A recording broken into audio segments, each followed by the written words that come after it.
Hello बच्चों, let's read the question. The question says for binding energy per nucleon versus mass number curve which of the following are correct. Statement 1, binding energy per nucleon EBN is independent of mass number in range 30 to 170.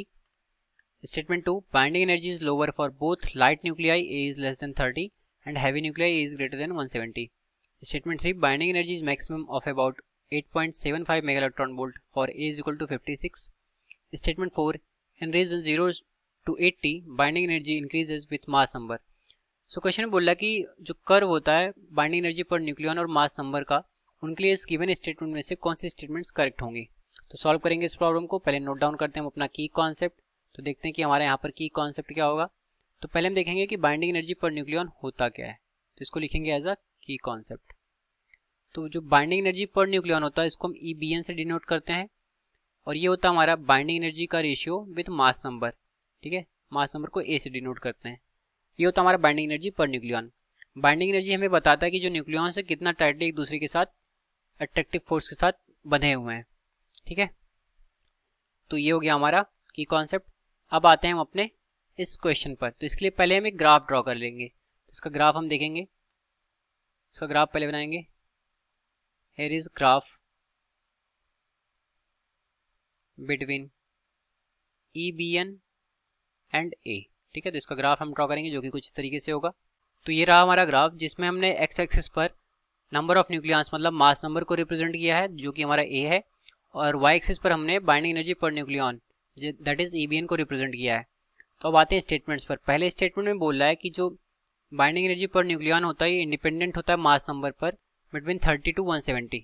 ठीक है, तो 30 to 170 मतलब ये बात कर रहा है यहाँ से लेकर के 170 के बीच में, मतलब यहाँ तक के बीच में बोला कि ये इंडिपेंडेंट होता है. तो ये स्टेटमेंट हमारा करेक्ट है क्योंकि बिटवीन जो 30 to 170 इसको लिखेंगे 30 से लेकर के 170 के बीच में जो होता है EBN की वैल्यू क्या होती है, नियर अबाउट कांस्टेंट होती है जो कि ज़्यादा वेरी नहीं करती है. ठीक है, ये हमारा न्यूक्लियर फोर्स के सैचुरेशन पॉइंट्स को दिखाता है. तो पहला स्टेटमेंट हमारा करेक्ट हो गया जो कि ग्राफ से भी दिख रहा है. नियर अबाउट स्ट्रेट लाइन आएगी यहाँ पर.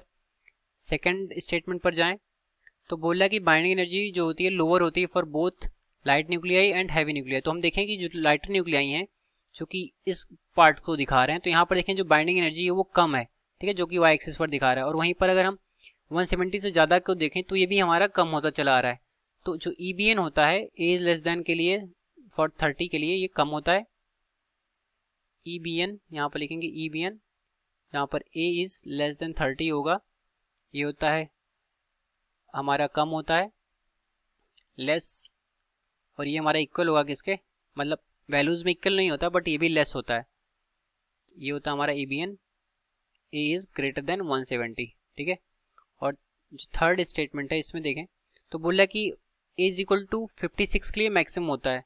तो जो EBN होता है for A is equal to 56 ये इसके लिए मैक्सिमम होता है और इसकी वैल्यू आती है कितनी 8.75 for A is equal to 56. ये होता है 8.75 और जो मिनिमम वैल्यू आती है मेगा इलेक्ट्रॉन वोल्ट में होता है. और वहीं पर इसकी जो मिनिमम वैल्यू होती है EBN की ये होती है A इज इक्वल टू कितने पर 270 पर, सॉरी 238 पर. ये 238 पर होता है. 238 पर इसकी वैल्यू कितनी आती है 7.6 मेगा इलेक्ट्रॉन वोल्ट. ठीक है, तो ये दो वैल्यूज होती हैं जो मैक्सिमम और मिनिमम को दिखा रही हैं. जैसे कि हम ग्राफ में भी देख सकते हैं कि ग्राफ में जो 56 वाला है दैट इज आयरन, इसके लिए हमारा कर्व का सबसे मैक्सिमम पॉइंट है ये, तो यहाँ पर मैक्सिमम वैल्यू होगी बाइंडिंग एनर्जी पर न्यूक्लियन की. ठीक है, तो ये स्टेटमेंट हमारा करेक्ट हो गया. फोर्थ में जाएं तो फोर्थ बोल रहा है कि in region 0 to 80 binding energy increases with mass number. तो हम देखें 0 से 80 के बीच में ये बात कर रहा है. तो ये हमारा स्टेटमेंट रॉन्ग है क्योंकि 56 पर जाकर के ये सैचुरेट होना स्टार्ट हो जाता है. ठीक है, तो 0 से 56 तक ये इंक्रीज करता है, उसके बाद ये डिक्रीज होना स्टार्ट कर जाता है. तो ये स्टेटमेंट करेक्ट है. ठीक, तो हम लिखेंगे EBN increases from 0 to 56 and saturates after that, जो कि स्टेबिलिटी को दिखाता है. ठीक है, तो इसके अकॉर्डिंग जो हमारा स्टेटमेंट्स करेक्ट हो गए वो फर्स्ट सेकंड और थर्ड ये करेक्ट हो गए. इसके अकॉर्डिंग अगर हम अपने ऑप्शन को चेक करें तो जिसमें फर्स्ट सेकंड और थर्ड दिखा रहा है that is option number D, ये करेक्ट होगा. Hence D is correct. तो ये रहा हमारे इस क्वेश्चन का correct solution. I hope you understood well. Thank you.